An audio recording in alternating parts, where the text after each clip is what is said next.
So in this video, I'm not just going to show you how to throw the spinning back fist. We're going to talk about setups and combinations to hit the spinning back fist, and we're also going to talk about how to defend the spinning back fist. And that's all coming up in this video, so stay tuned. So don't underestimate the small, angry ginger man. What's happening, Fight fans? My name's Will Butler. I'm down here with Harry, and like I said, we're going for the spinning back fist. But very quickly, if you're not subscribed yet, make sure to hit that subscribe button and help support me, and also give it a thumbs up so I can carry on releasing this free content, hopefully help make you a better fighter. Right, so the spinning back fist. Very quickly, two things about the spinning back fist, two ways of being able to throw it, but there's also two ways people say about landing it with your hand. You can either land with the back fist of your hand, or you can land with the fist of your hand. To be honest with you, I don't think it really matters too much. If you've got MMA gloves on, there's less padding across there, so you could potentially cause more damage. The reason why people say that in traditional martial arts, obviously if you're out the street and you're throwing, you're throwing a great big power strike with spinning back fist and you hit your knuckles on the top of someone's head, you're more likely to break your knuckles. That's why a lot of people tend to try and do it in more of a hammer fist, so technically it'd be called a spinning hammer fist. But like I said, for combat sports I don't think it really matters too much. It don't even really matter if you hit with the forearm, or even if they're in really close, you're going to catch them with the elbow, which is also going to cause more damage. But spinning elbow is a different video anyway.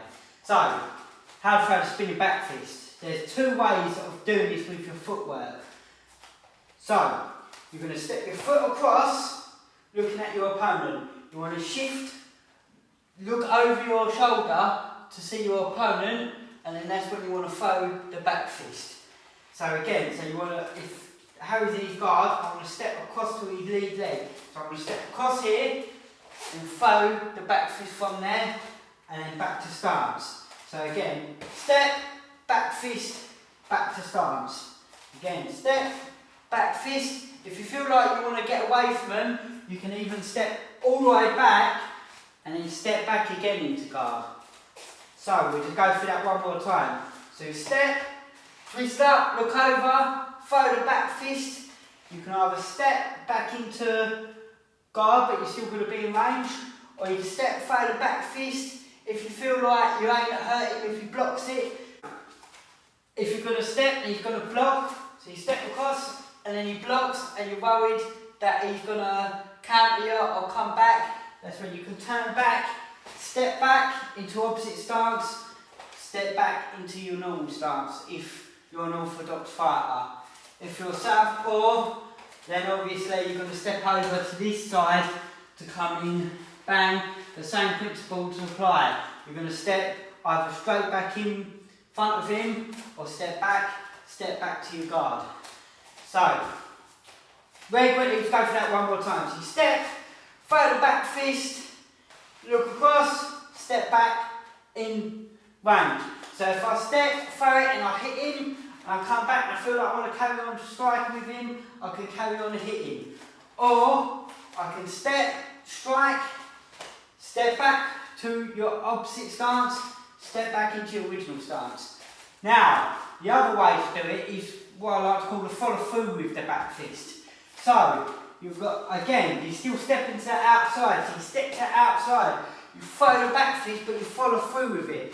That way you're going to land in your opposite stance in front of your opponent. So again, if I throw it and Harry blocks it well, so if I throw it, Harry blocks it well, I'm going to still be stuck here. So that way I want to make sure I follow through with a combination of strikes. So I can follow through with a knee, I can follow through with a roundhouse kick. So it could kind of look like this. So I throw the back fist and then come up with a roundhouse kick, because I didn't get the KO with the back fist. So that's the follow through. So it's all the same footwork, all the same. Stepping, looking across your shoulder, throwing the back fist but just stepping up and through. So you can even lift the leg up slightly, which will make them think that a kick is maybe coming through. So they're going to maybe drop their hands to block the kick, and then that's when you can come through with the back fist.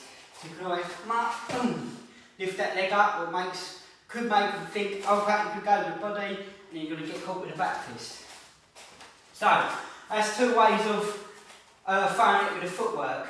Now, one way of throwing it without having to use any footwork, but using against your opponent's footwork, is if me and Harry are fighting and he starts cutting round to this side, from there I cannot move at all. I can just look, lean over and catch him with the back fist. So if he's in a bit closer and he steps round, come in, boom, and catch him like that. And again, so he comes in, bang, you catch him coming through. Obviously, if he comes through this way, that's not going to work as well because I've still got to take the step to come through to catch him, but you can still pull that off. So, the back fist we've been talking about in the first half of this video has all been from the rear hand. So it's been from your power hand stepping across. Now, if you want to throw it off your lead hand, it's a bit more tricky because you've got to take an extra step. You've got to step all the way across your opponent to then throw the back fist. That is a lot more of a bigger step than that one what you can cover up. So you've got that one which is a short one, or you've got this one which is a bigger, longer one to throw. So this is now where we're going to get to the setups.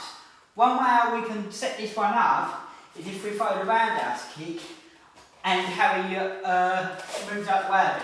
So if I throw it and Harry moves out the way, I land perfect for the spinning back fist.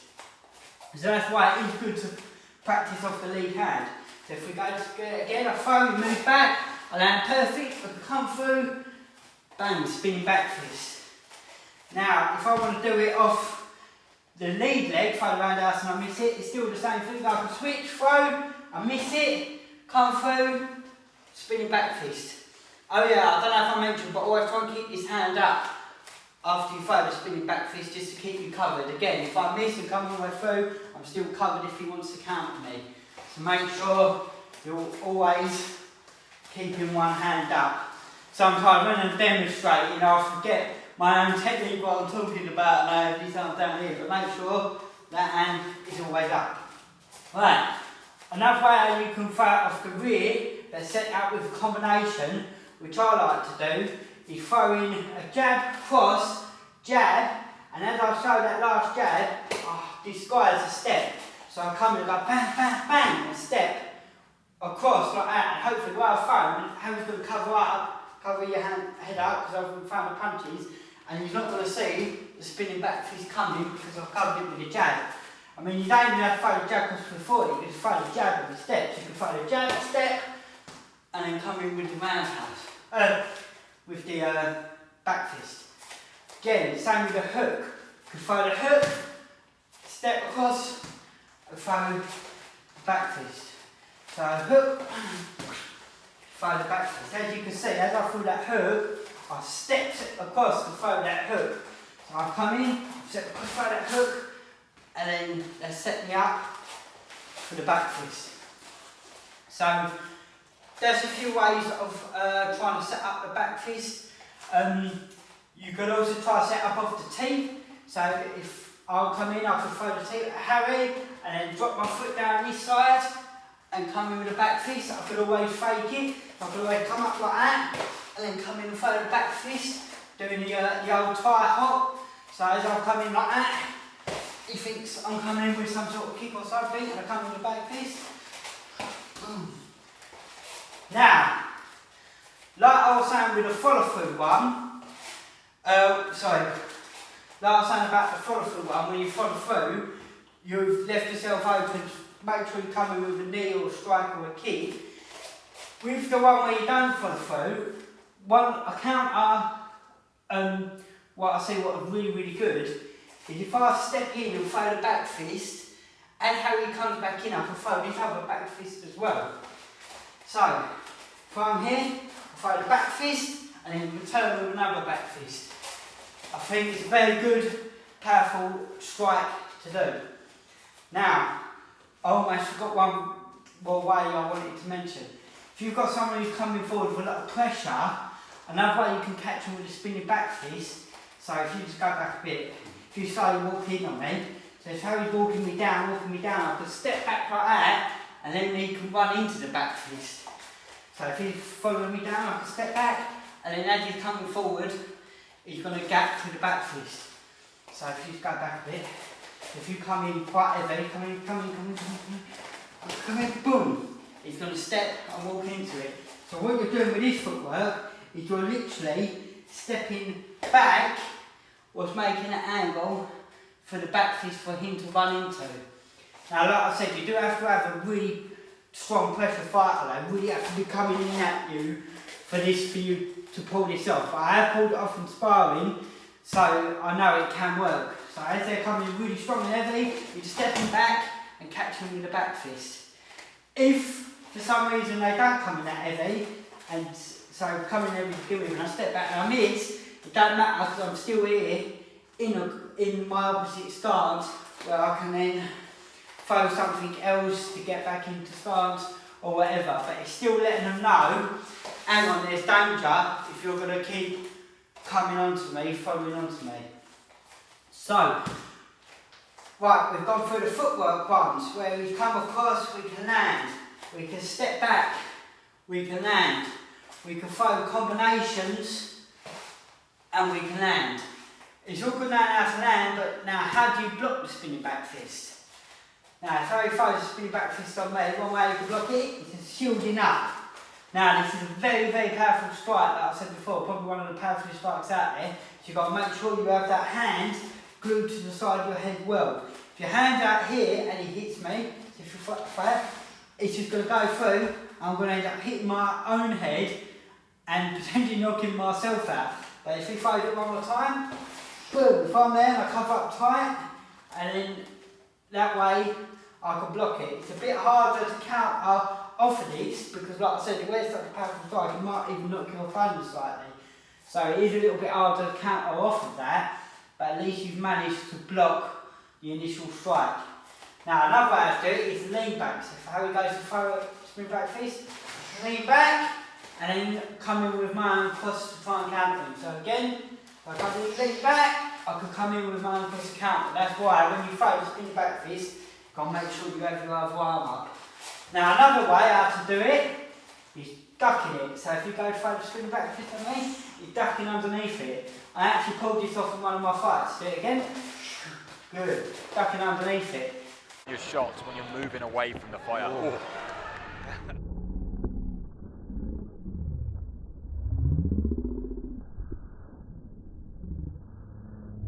With the spinning back fist, where people fight with so much power, because obviously it's a powerful move, they're not going to have time to change the direction of the punch. So it normally comes straight across like that. So where it's coming across, that gives you time where you can duck underneath it. So you throw one more time, you duck underneath it, and come up, strike, or even one more. You duck underneath, boom, come for the takedown, get it back, and then you take it down, bring the guard out. So that's just a couple of different ways how to set up the spinning back fist, how to throw the spinning back fist, how to block the spinning back fist, how to fight off either hand. So there's been a lot of information in this video, but make sure you get out there and you practice it. Like I said, practice it in sparring, maybe take it lightly, or practice it in a fight, and hopefully you get the knockout. Thanks again for watching. Don't forget to subscribe and give it a thumbs up to support the channel. We'll see you all soon.